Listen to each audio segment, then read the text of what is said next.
Muy buenas noches y gracias por acompañarnos en un nuevo programa de Blanco y Negro. Datos alarmantes se han presentado acerca de suicidios de niños, niñas y adolescentes en nuestro país, convirtiéndose en la primera causa de muerte violenta en los adolescentes. Pero ¿qué puede llevar a un niño, a una niña o a un adolescente a quitarse la vida? ¿Qué tipo de situaciones o condiciones extremas hacen que esta terrible decisión parezca su única salida en determinado momento? ¿Y cómo debe ser abordado este tema por los padres de familia, por las autoridades y por la sociedad en general? Eso es justamente lo que vamos a revisar en este programa de Blanco y Negro.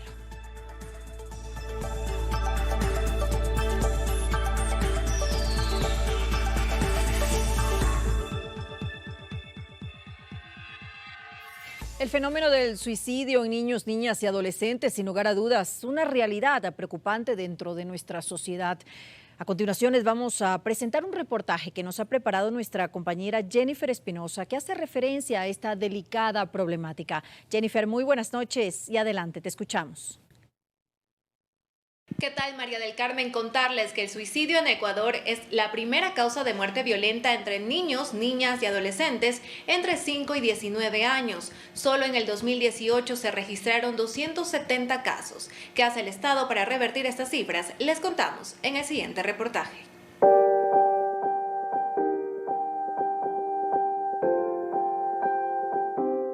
Lo que quizá me haya sorprendido aquí en el Ecuador es la elevada cifra de suicidios. Esta es la alerta que hace UNICEF a Ecuador ante cifras alarmantes de suicidios de niños y adolescentes. Y es que solo el año pasado 270 menores de entre 5 y 19 años decidieron acabar con sus vidas en nuestro país. A esto se suma que un estudio realizado por el Observatorio de Desarrollo Sostenible detectó que, tomando en cuenta que el promedio nacional del suicidio adolescente es de 10 por cada 100.000 adolescentes, Zamora Chinchipe es la provincia con mayor índice de estos hechos violentos, con una tasa de 53 por cada 100.000 adolescentes, seguido de Napo con 33 por cada 100.000, al igual que Cañar, una provincia con alto índice de migración de padres y madres de familia. Pero la ausencia del núcleo familiar no sería la única causa. Yo atribuyo a esto a la violencia que sufren las niñas, los niños y adolescentes en el medio familiar y en la escuela, ¿no? Y eso sea una violencia sexual que se viene dando a través de las redes sociales.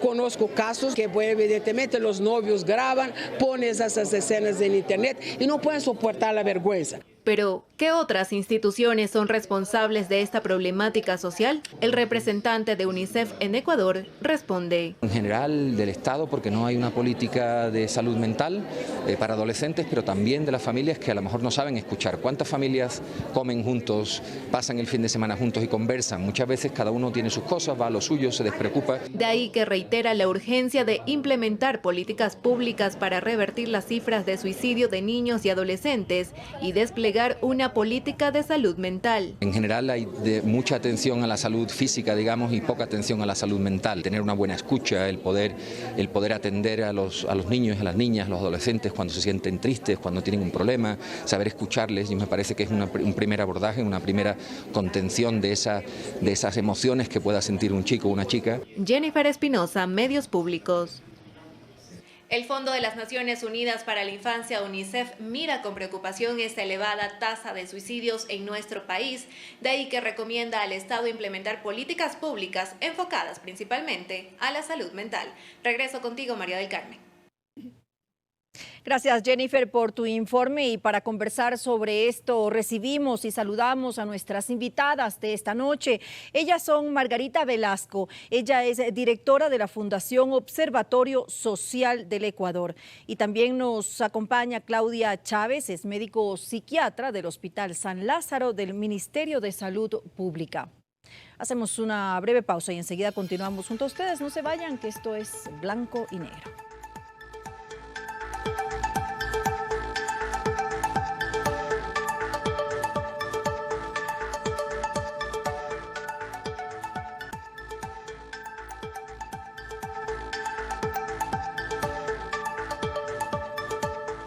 Gracias por continuar junto a nosotros en Blanco y Negro. Margarita, su organización preparó en conjunto con la UNICEF este estudio, este informe del cual vimos que nos presentó Jennifer hace un momento en el reportaje. ¿Cuáles fueron sus conclusiones con respecto a los datos que pudieron obtener con referencia al suicidio en nuestro país, al suicidio de niños, niñas y adolescentes? Sí, mira, la primera conclusión es que, ojo, porque desde el 2005 el Observatorio Social del Ecuador comenzó a alertar de que el suicidio adolescente se estaba disparando.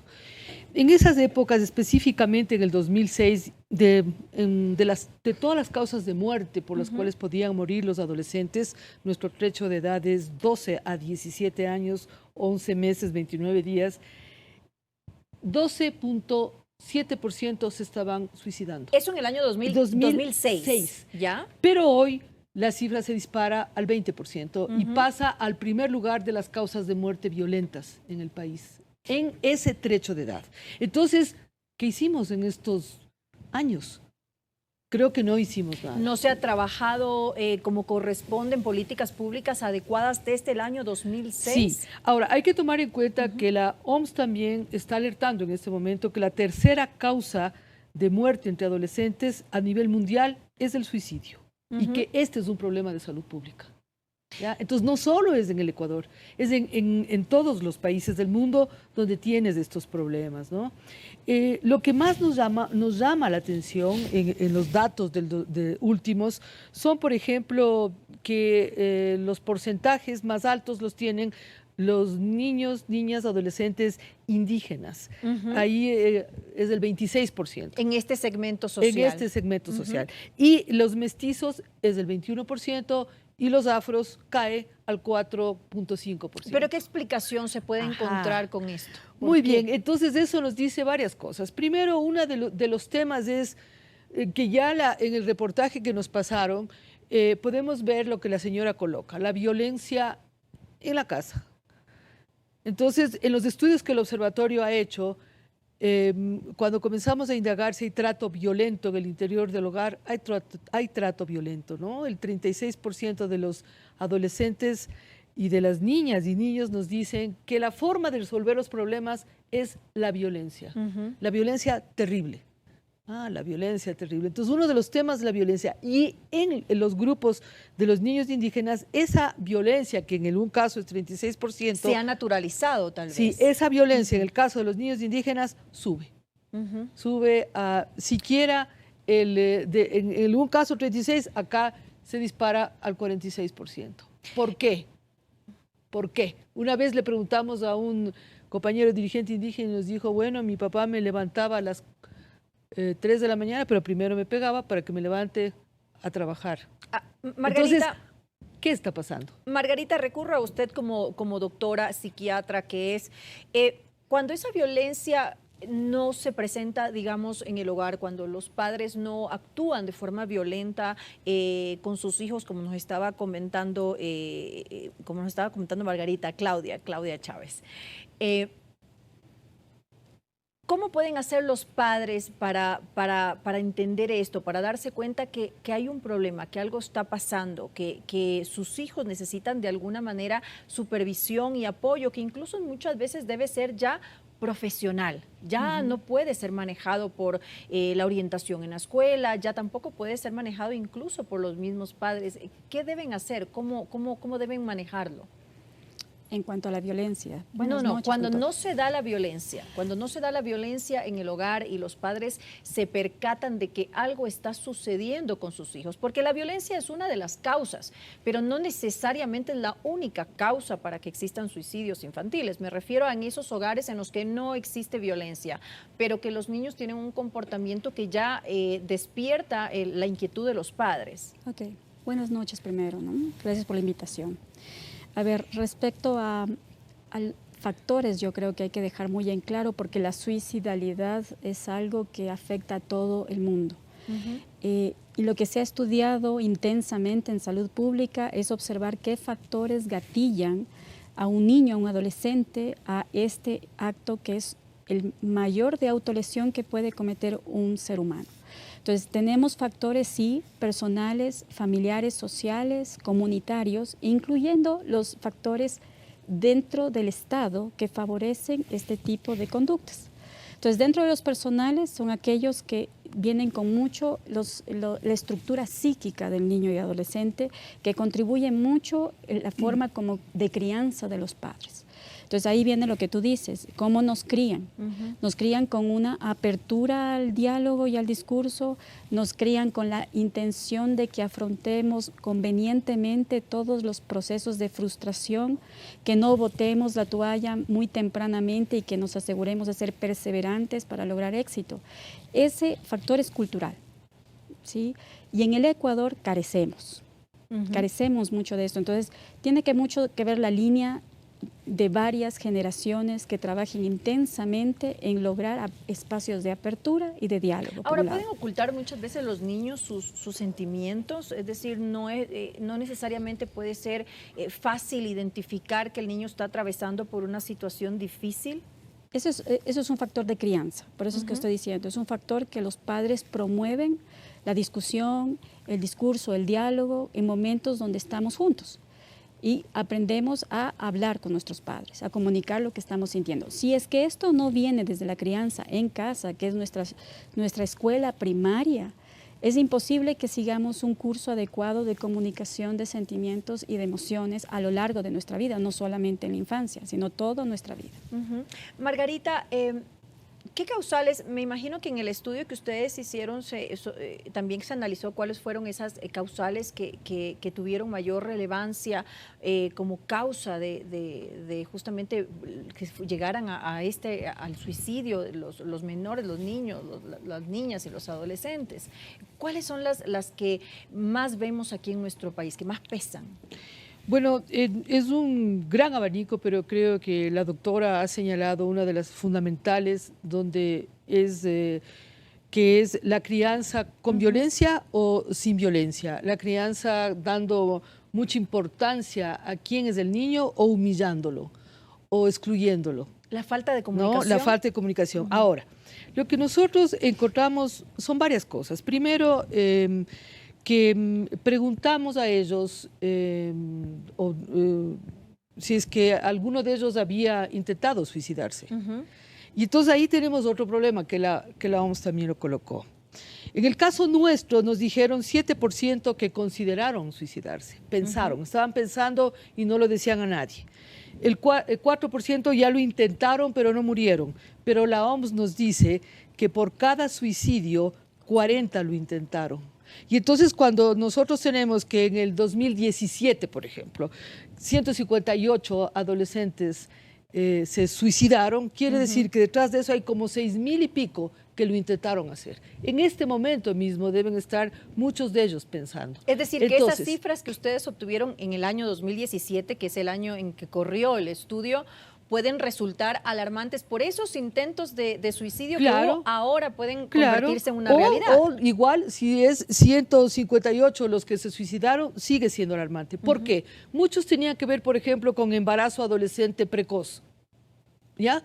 Y los testimonios que recogimos para el último estudio que realizamos fue así. Una señora nos contó que habían visto que la joven, ¿no es cierto?, llegó a la casa, tenía la joven, ¿cuántos años? 15 años. Le dijo a la madre que estaba embarazada, la madre le pegó una buena agresión con un palo y ella tomó Racumín.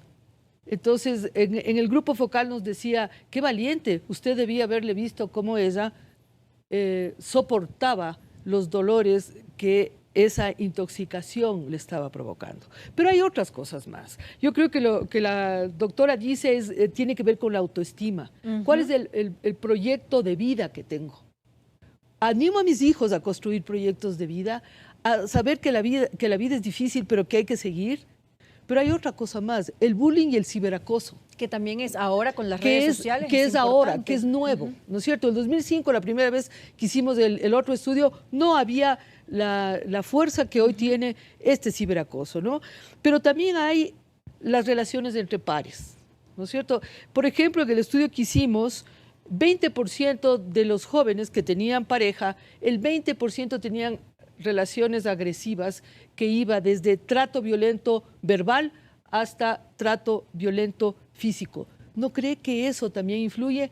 Y allí otra cosa más. Cuando en el reportaje nos hablan de Cañar, recordemos a Noemí, la niña que tuvo que irse 2 veces para tratar de reunificar su familia, tuvo que irse por toda la frontera hasta llegar a Estados Unidos, fue tomada, detenida por la policía migratoria de Estados Unidos y mandada a un refugio. En ese refugio fue violada y ella al otro día se suicidó. Entonces, yo creo que hemos hablado o que he mencionado alrededor de 5 o 6. La última es el tema de la soledad. Vamos a ir hablando cada uno de los temas para darles un poquito más de importancia. Solamente una pregunta, Margarita. En ese estudio se determinó que cometen suicidio en mayoría los hombres o las mujeres en cuestión de género. Muy importante la pregunta. En el 2005 nosotros alertamos que los que más se suicidaban eran las niñas indígenas. En el 2017 tenemos que los hombres, perdón, en el 2016 los hombres se suicidaban más, 99 y las niñas 59, y el total en el 2016 era de 192 suicidios, los hombres más. Pero en el 2017, sí, en el 2017 es eso, y en el 2011, sin embargo, las niñas llegaban a 87 las que se suicidaban y los hombres a 69. ¿Qué está pasando? Que los hombres se están suicidando más. Doctora, usted contéstenos esa pregunta. ¿Por qué se dan esas diferentes, cuáles son las diferentes motivaciones para que un hombre piense en cometer suicidio? ¿Son más de tipo social y las mujeres tal vez son más de tipo afectivo, más familiar? ¿Va por ahí? Por ahí va en global, o sea, en todos los grupos etarios existe esa tendencia. El hombre es por pérdida muchas veces de roles o de competencias, la mujer es parte más afectiva, pero el hombre también lo hace, obviamente, desde la visión afectiva. El hombre es más impulsivo, desde la visión biológica del ser humano. El hombre tiene más testosterona, que es nuestra hormona del impulso, de la violencia, por así decirlo, la mujer menos. Por lo tanto, sí, existe este factor que siempre se da en todos los grupos etarios. Ahora, esto de mujer probablemente es más por el rol afectivo también, ¿no? Que se cumple muchas veces en la adolescente. ¿Qué explicación médica hay? Porque obviamente muchos niños atraviesan por situaciones similares, es decir, muchos sufren tienen problemas, exactamente, tienen problemas, han sufrido incluso en muchas ocasiones abuso sexual, tienen presiones sociales o afectivas de algún tipo y sin embargo logran superarlo. ¿Hay alguna explicación médica que nos lleve a entender por qué en algunos casos los niños pueden soportarlo, pueden manejarlo y pueden salir adelante, pero hay otros que no logran hacerlo? A ver, yo trabajo desde la visión, primero hablemos de la parte biológica, es el trastorno depresivo que muchos indican que está presente en la infancia, es notable en los niños y adolescentes, muchos de ellos cometen obviamente el suicidio, cometen o lo intentan, pero no es el único factor, el biológico, ¿sí? Ese es un factor que nosotros tenemos mucho en cuenta. Un suicida puede tener un trastorno depresivo, pero no todos los suicidas tienen un trastorno depresivo. Y viene la visión ya sociológica que indica el por qué un niño y un adolescente en pleno inicio de su vida, por qué intentaría matarlo, ¿no? Y viene matarse, y por qué vienen un montón de factores ahí que se incluyen, y no solamente el punto de vista médico ni orgánico para entenderlo.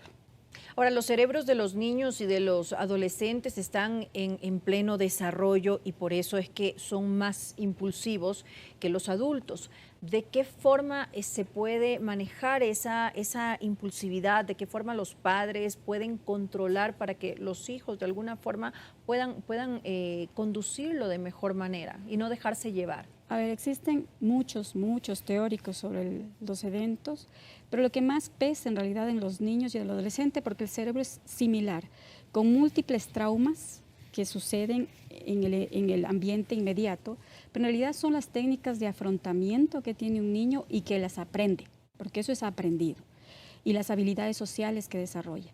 Y por eso yo puedo tener un niño que tiene bullying, otro también que tiene bullying, el uno lo intenta, el otro no lo intenta.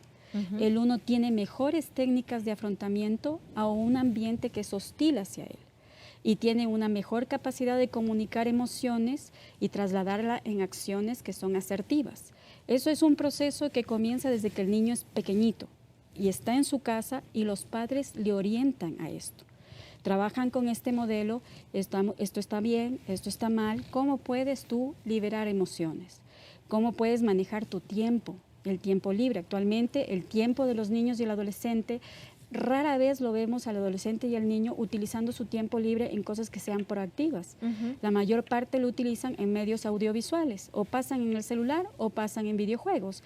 Y eso inhibe muchísimo la capacidad de resolver en vida real y en tiempo real los problemas que tiene en su escuela, por ejemplo, con los pares, con sus padres. ¿Qué tan importante es esto que acaba de decir la doctora, que acaba de decir Claudia? Actividad física. O sea, ¿es fundamental? Es fundamental. Uno de los grandes temas es la pregunta, ¿qué hacer con el tiempo libre de los niños, niñas y adolescentes? Y esto es un tema, por ejemplo, que en varios municipios del país se preguntan. ¿Por qué no hacemos acciones positivas para que en el tiempo libre en que los niños están muchas veces solos en casa, han terminado ya la tarea, que hagan otras cosas? Por ejemplo, desarrollen actividades artísticas, actividades deportivas. Es súper importante, a veces como que no nos damos cuenta cuán relevante es eso. Porque además el uso del celular, por ejemplo, me aísla del resto. Me coloca en un mundo en el cual casi no tengo que hablar, casi no tengo que leer los sentimientos de los otros para poder interrelacionarme. Casi no tengo que preguntarme a mí mismo qué me pasa, porque todo el tiempo estoy, además, probablemente sentado o echado mirando el celular. Y ese aislamiento es peligroso. Y ese aislamiento es muy peligroso, creo yo, es así, porque además, ¿qué estoy viendo? ¿Qué es lo que está penetrando a través del celular a mis sentimientos y a mi cerebro? ¿Qué es lo que estoy leyendo? ¿Qué es lo que estoy observando además, ¿no? Muchas veces cuando nosotros hemos hablado, por ejemplo, del tema de la educación sexual de los niños tienen más conocimientos porque ya se han enterado a través de las redes. Que no es la forma adecuada tampoco. Que no es la forma adecuada tampoco, pero este es un tema que no es solamente de la familia. Nosotros creemos que este es un tema de toda la sociedad, es responsabilidad de toda la sociedad, y allí la escuela juega un papel fundamental. Los maestros tienen que estar alertas de lo que pasa a los niños, si es que yo creo que soy un maestro que forma integralmente seres humanos. Hablemos de esas responsabilidades. Hace un momento Claudia Chávez nos comentaba acerca del bullying y de lo que esto puede significar para los niños y para los adolescentes. ¿De qué forma debería intervenir justamente la docencia en estos casos específicos? Porque ahí estamos hablando de la responsabilidad que tienen las escuelas y los colegios para tener primero gente capacitada que pueda observar cuando este tipo de situaciones se están dando y que pueda además manejarla en forma adecuada con los niños, tanto con los que hacen bullying como con los que lo sufren. Así es. Uno de los temas que nosotros vimos en alguna de nuestras investigaciones también fue que los maestros maltratan a los niños Entonces, ¿qué ejemplo están dando? O sea, ¿cuál es el ejemplo? Que la violencia es excelente para poder resolver problemas. No, no es así. En segundo lugar, uno de los temas más importantes, tal vez la doctora nos puede profundizar en ello, es el tema de cuando no solamente lo maltrato físicamente, sino cuando en la escuela me humillan. Entonces, la humillación es una laceración a mi autoestima. ¿Y la humillación puede venir de parte de los pares o también puede venir de parte de los maestros? Del mismo profesor que dice cuál es el más bruto que hay aquí, por ejemplo, por decir una cosa así. Más burro. ¿No? Pero entonces, y además hay otra tarea de los docentes. La otra tarea es que ellos son los que pueden trabajar con los padres de familia. Y los padres de familia les escuchan porque ellos son los que tienen la capacidad de formar a sus hijos, ¿no es cierto? Están reconocidos como tales. Entonces, allí entra mucho una relación, dijéramos, de los padres con los profesores, pero también con la unidad probablemente de atención psicológica de la escuela o con la unidad de atención de salud que la escuela puede tener o la referencia hacia el sistema de salud. Ahí entran justamente políticas públicas en materia de educación. Integrales. Integrales, porque el problema no es solamente que él se está suicidando, pero es una consecuencia, como lo hemos visto acá, de una serie de elementos, ¿no? De una serie de elementos, y por lo tanto el tema fundamental se llama prevención en la salud. En la salud pública lo fundamental es la prevención. ¿Dónde se da la prevención? En la atención primaria de salud, ¿no es cierto? En el desarrollo y en el fortalecimiento de esa atención primaria de salud. ¿De qué forma se podría justamente atender esta necesidad, esta manera de prevenir que esto llegue a suceder en los establecimientos educativos que son tan importantes? Porque luego del hogar, los establecimientos educativos son la segunda casa de los niños y donde pasan gran parte de su tiempo. Es la mayor carga de socialización que tiene un niño a y un temprana adolescente. edad. Sí. Hablemos de prevención secundaria, porque la prevención primaria sería aquella que es la idónea, que es imposible prácticamente, que es evitar que los suicidios pasen y se pasen a cero.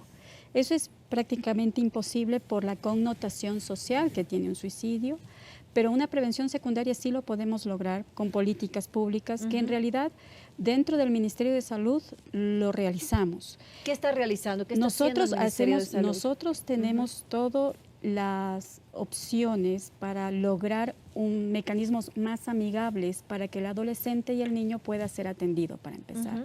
Nosotros hemos abierto esa posibilidad para que el adolescente pueda acudir a un centro de salud y lograr la atención. Y es una atención integral, porque también se valora salud mental. Claro está que hay que determinar que no todos van a llegar, ¿sí o no? La mayoría está, como ustedes bien lo han dicho, en el colegio y escuela. Y es ahí donde se tiene que lograr la prevención secundaria. Tengo que estar observando conductas de riesgo inmediatas. ¿Para qué? Para poder trabajarlas rápido. Primero, hacer visible el suicidio como un fenómeno social. ¿Qué es lo que pasa regularmente en las instituciones educativas, tanto privadas o públicas? No visibilizamos un suicidio y lo ocultamos. Si alguien se suicida, nadie lo habla. Nadie lo habla. Eso significa que hay un subregistro Exacto. de suicidios y de intentos de suicidio. Obviamente, también. hay un subregistro porque no existe esto de hablemos de campaña establecida por la OMS y la que estamos nosotros también implementándola aquí en el Ecuador. Nosotros estamos hablando permanentemente en los espacios sociales, dentro de los centros de salud y hospitales, permanentemente de los factores de riesgo en suicidio, sobre todo en poblaciones vulnerables, porque hablemos también que tenemos la otra población que nos olvidamos, hemos hablado sobre grupos vulnerables tipo indígena, pero también tenemos el factor otro, que es muy importante, que es la población migrante externa, que está ingresando no solamente por los factores sociales que involucra esa migración. Es de alta vulnerabilidad. Exacto, sino también la aculturización de este grupo migrante, que también es un factor de riesgo que tenemos que apuntar. Entonces, las políticas en general tienen que abarcar no solamente salud, sino todas las instituciones realmente por donde entra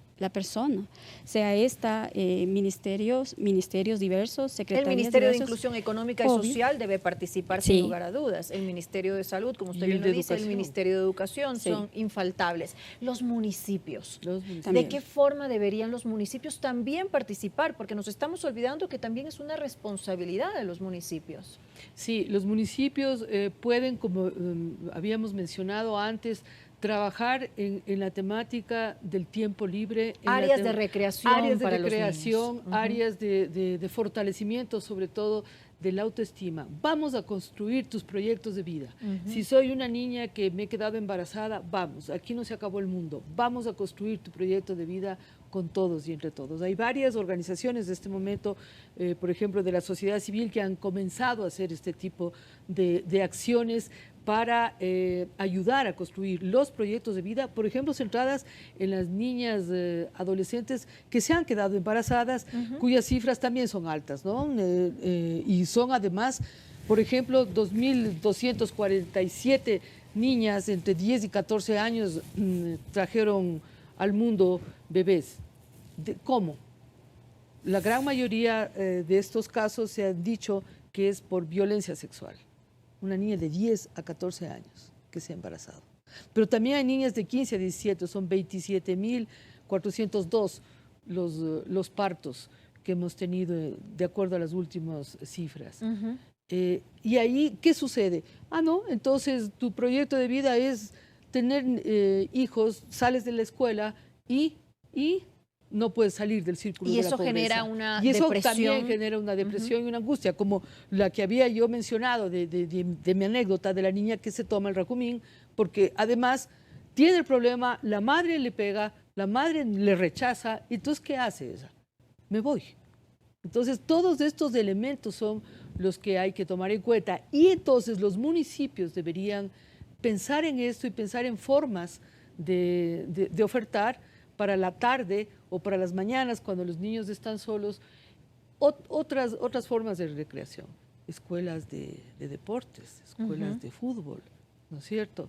Pintura. Sin lugar a dudas, la actividad Sí. física es O fundamental. sobre todo, a ver, ¿qué podemos hacer? ¿Qué emprendimientos? O sea, abrir el mundo, el futuro, porque si estoy agarrado de un futuro, no quiero terminar mi vida. ¿Verdad, doctora?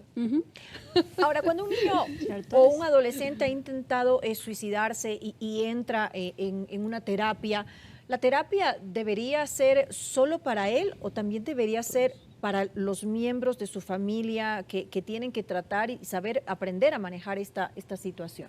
Esta es una situación que no solamente involucra a la familia, sino a todo su grupo social. Entonces, se implica al medio escolar, medio comunitario y obviamente a su medio familiar. Entonces, todas las intervenciones tienen que ir justamente hacia allá. Porque donde sucede un suicidio, la posibilidad de réplica es inmediata.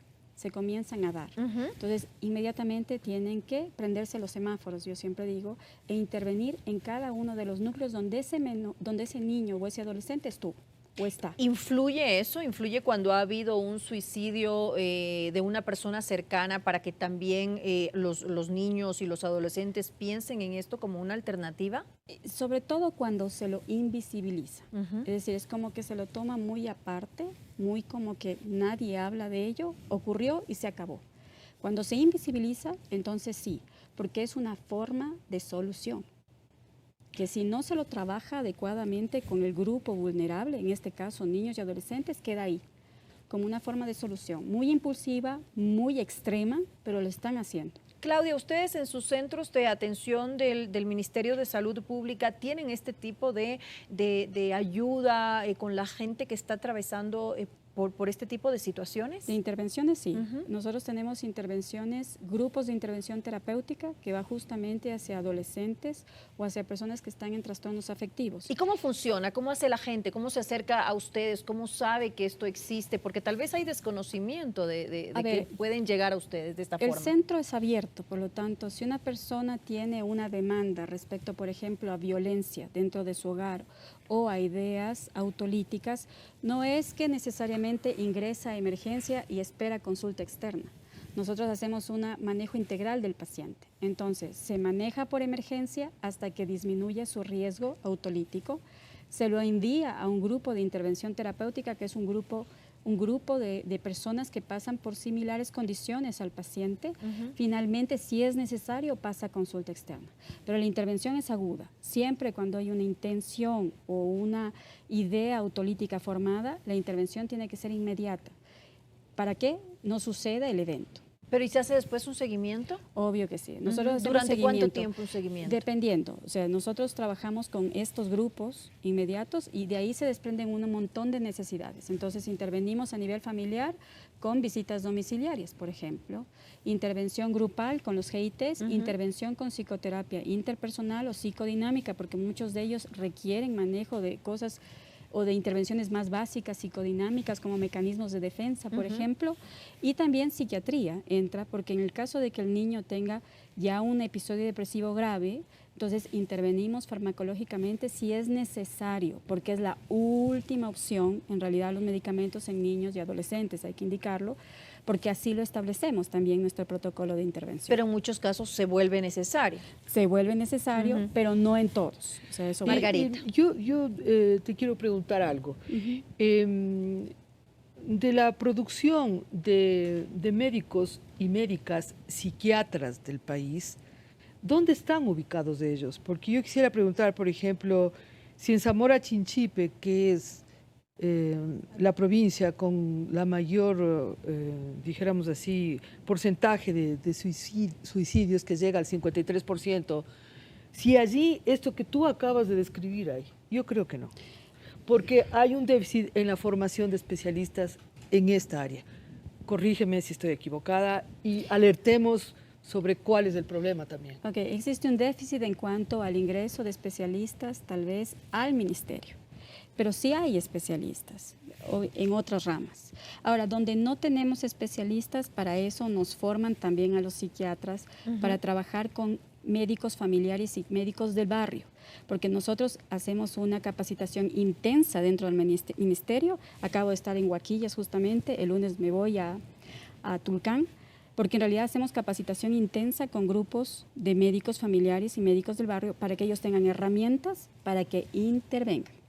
Entonces, no necesariamente tengo que estar allá, pero tengo un canal intenso de comunicación con ellos si es que acaso llegara a complicarse el cuadro y necesiten apoyo. ¿Sí se está llegando a todas las provincias que están siendo afectadas por este fenómeno? A todas, de más o de menos, se logró desde hace varios años incluir un gran grupo y segmento de psicólogos clínicos que intervienen en cada una de estas provincias, al menos.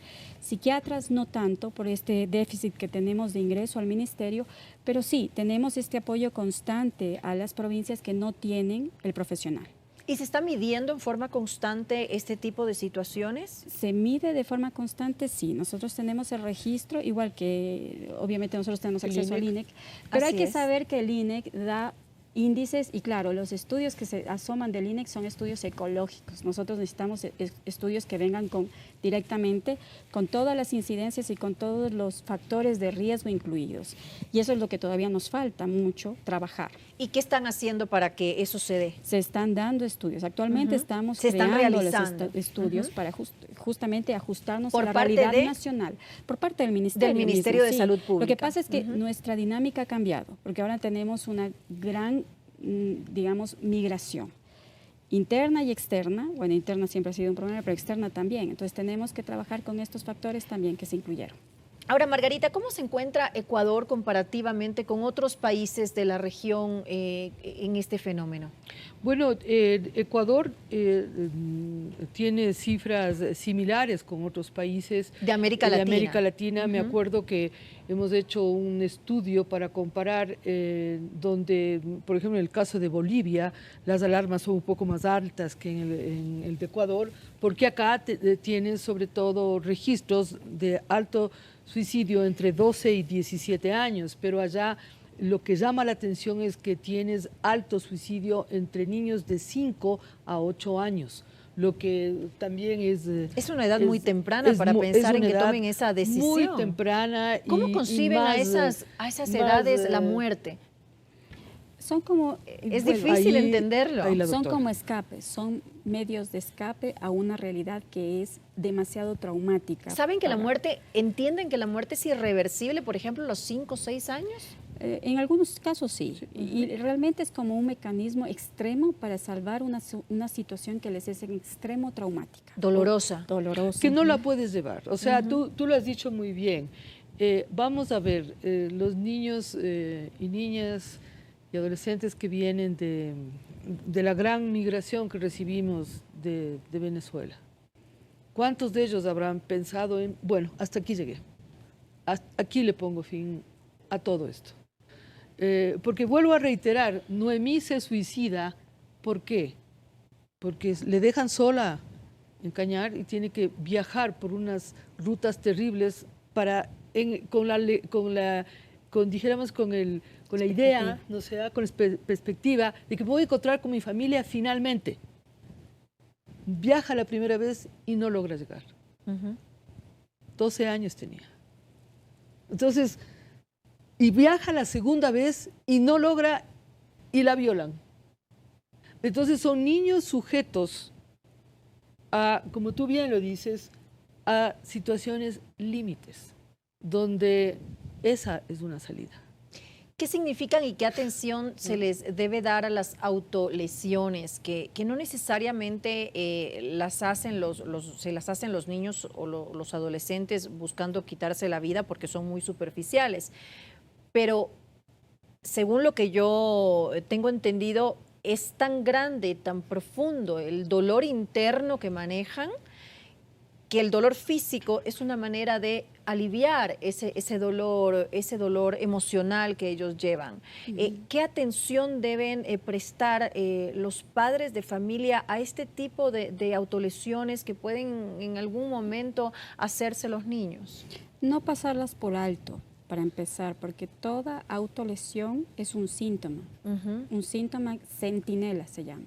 Tenemos que llamar la atención. O sea, él busca llamar la atención, sí. Es un pedido de auxilio sin pedirlo. Es un pedido de auxilio, como toda autolesión. Entonces, no me puedo quedar corta diciendo, bueno, fue una vez suficiente, cuando en realidad se está haciendo montones de veces en las piernas o en el abdomen o en las axilas, inclusive para que no le vean.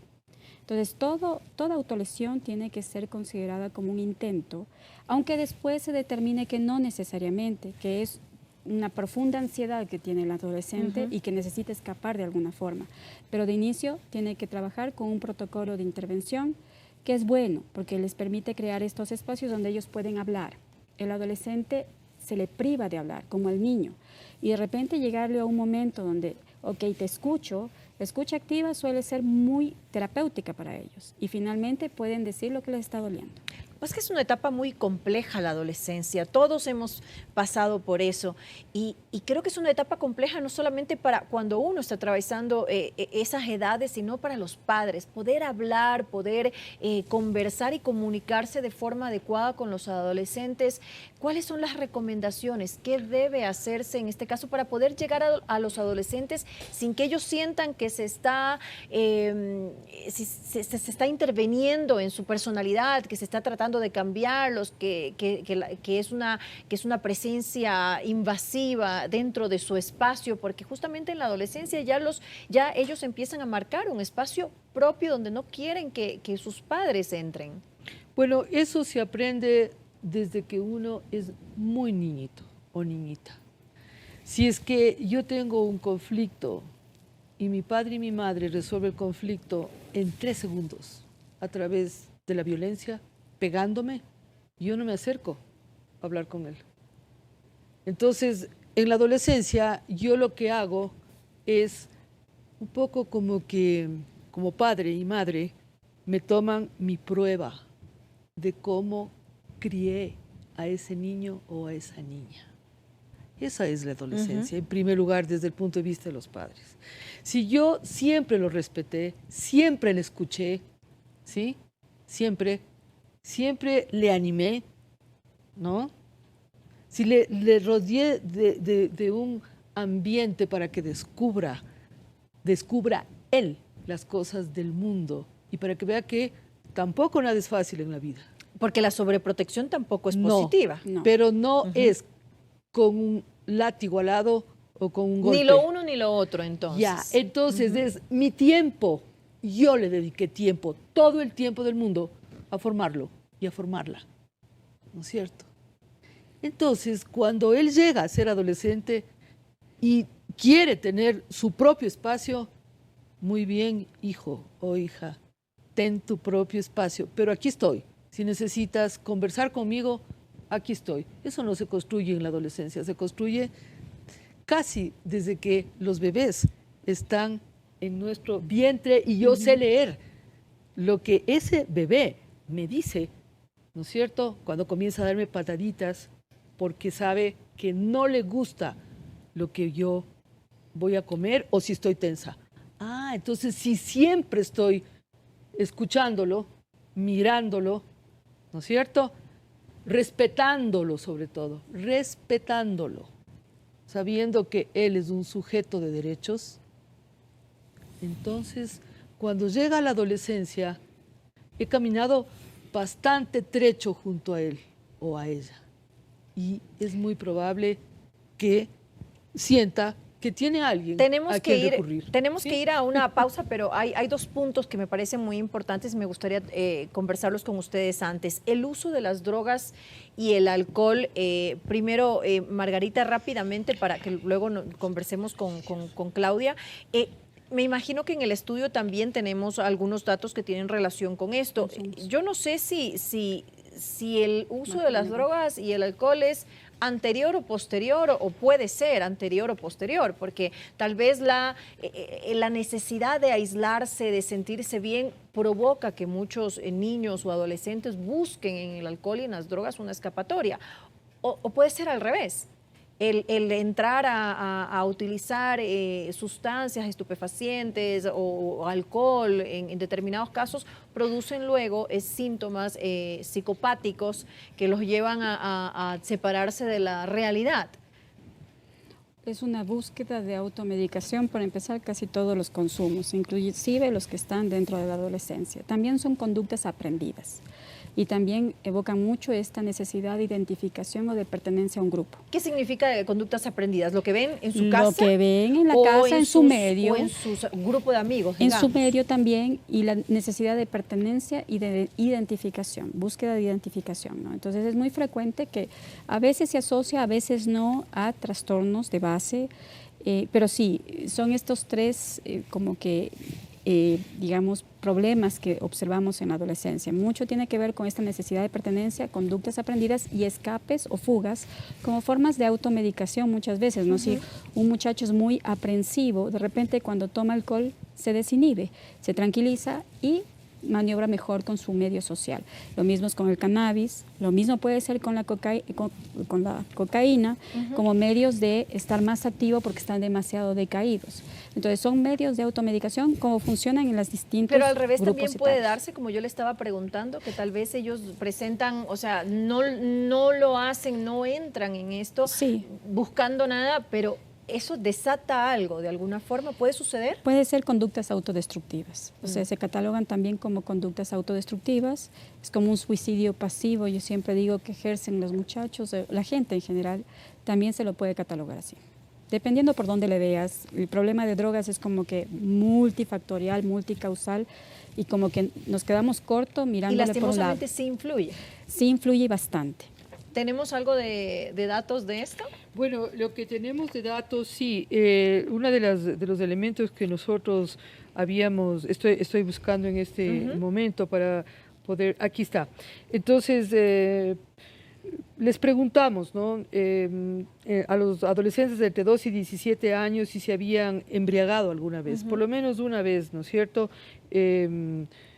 Obviamente, el 24% nos dijo que sí, que por lo menos una vez se habían embriagado. Ese porcentaje sube a 28% en el caso de los hombres y desciende al 21% en el caso de las mujeres. Sube en el área rural al 28% y baja al 23% en el área urbana, ¿no? Y luego les preguntamos, ¿tú has visto en tu colegio que algún estudiante consumiendo drogas, ¿no es cierto?, o en tu colegio o en los alrededores del colegio? Y el 29% nos dijo, eso quiere decir 3 de cada 10 nos dijeron que sí, que en el colegio vieron a alguien consumiendo drogas o en los alrededores del colegio. Y lo cual, lastimosamente eso puede incidir, como lo estábamos conversando sí, hace un momento, eso de es alguna muy, forma.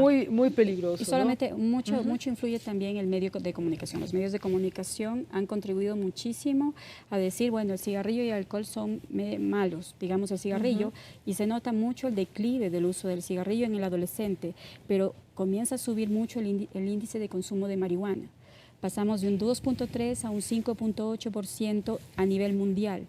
Y solamente en los últimos 5 años, debido a como que pregonar que la marihuana es buena, ¿sí? Y el cigarrillo es malo. Fundamental el papel de los medios de comunicación. Lo vamos a hablar luego de este corte que vamos a realizar. Enseguida regresamos con esto y con las conclusiones.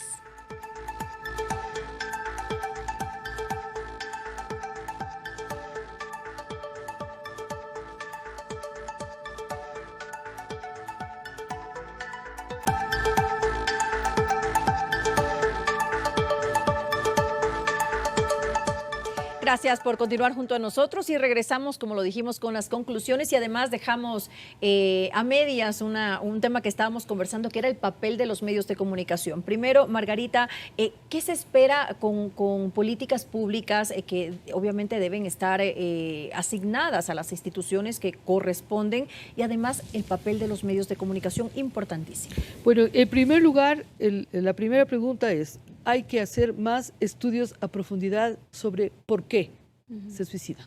Eso nos deben. ¿Quién nos deben? Los salubristas, los epidemiólogos, el Ministerio de Salud Pública, pero también las organizaciones que pudieran trabajar alrededor del tema. Eso nos debe. En segundo lugar, ojo, esta es una sociedad cada vez más violenta. Y el suicidio tiene que ver porque es una violencia autoinfringida. Es una violencia contra mí mismo. Ojo con las sociedades violentas que no abren espacios para el diálogo y el respeto a los otros. Y en tercer lugar, los medios de comunicación tienen mucho que hacer ¿en qué? En llenar de alegría y de felicidad las perspectivas de vida de los niños, niñas y adolescentes y en alertar sobre lo que no está bien. Por ejemplo, todo el tema del ciberacoso, todo el tema de no hablar en familia, de no interlocutar entre todos, de no construir sociedades más amigables, fraternas, ¿no es cierto?, donde el uno le respeta al otro. Doctora Chávez. Primero que nada, creo que uno de los factores que debemos de trabajar mucho, creo desde las políticas públicas sobre todo, es favorecer estos modelos de crianza culturalmente diferentes, que favorezcan mucho los conceptos desde niño de autovalía, autoestima, autoeficacia, de tal forma que el niño aprenda desde muy temprana edad a tolerar, a manejar la frustración y a respetar al otro empáticamente, ponerme en los zapatos del otro, ¿sí? Por un lado. La otra, disminuir este concepto que se tiene mucho en los medios de comunicación de hacer sensacionalismo respecto a las muertes que se dan de forma violenta. En muchos medios de comunicación, sobre todo escritos, pero también en medios sociales, se ve como un suicidio es como que la noticia del momento y es lo más seguido por todos. Mientras que factores o, digamos, noticias de otro tipo, muchísimo, porque tenemos este mecanismo como de imitación, sobre todo en los adolescentes, de que este guagua lo logró, o sea, lo hizo en una situación similar a la mía. Y tenemos estos procesos de identificación que parece yo te decía. grandioso, entonces, sí, a los ojos de algunos. Muchas veces. Y la identificación en el adolescente es importante, porque yo busco identificarme. Esta persona tiene algo parecido a mí. Y si no logramos que este adolescente maneje mejor estas situaciones, estas frustraciones dentro de él, estamos perdidos. Estamos criando un modelo, digamos, un adolescente que se frustra fácilmente, que no tolera muchas cosas y que encima no puede ponerse empáticamente en los zapatos del otro. Eso yo veo carencias en los modelos de crianza actuales, en niños y adolescentes. Y, claro, crear la ley de salud mental, que es importante. ¿Por qué? Porque los presupuestos actualmente en todo el mundo se manejan dependiendo de los ingresos económicos. Y el presupuesto en salud mental en toda Latinoamérica depende de un factor político, lamentablemente, mientras que en otros países son como que muy estables y permiten mantener programas abiertos a nivel estatal. a nivel municipal y obviamente con ONGs. Yo creo que ahí tenemos una severa carencia. Y con esto finalizamos. Quiero agradecer a nuestras invitadas de esta noche por sus valiosos aportes a este programa y como siempre a ustedes, amigos televidentes, por permitirnos llegar a sus hogares. El suicidio en niños, niñas y adolescentes constituye una seria problemática para cualquier sociedad y debe ser analizado a profundidad.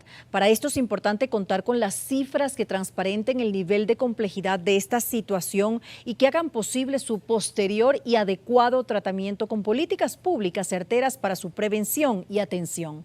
Los padres de familia, los educadores, las autoridades y la sociedad en general tenemos nuestra cuota de responsabilidad en la protección de los niños, niñas y adolescentes. Debemos estar atentos para detectarlos a tiempo, detectar cualquier señal que alerta, que pueda indicarnos que algo está pasando y que es momento de actuar. El problema puede iniciar en casa y profundizarse en la institución educativa o entorno social, o tal vez podría darse al contrario, porque los factores, como ya lo hemos visto, que lo gatillan son muy diversos. La clave está en el trabajo en conjunto entre sociedad y gobierno, en estar capacitados, en tener conciencia y empatía ante esta delicada situación y ante todo en la buena comunicación que se debe tener con los niños, que sepan que no están solos ante estas sensaciones de desesperación y frustración que pueden estar atravesando. Gracias por acompañarnos, los espero aquí en Blanco y Negro la próxima semana. Que disfruten de una agradable noche.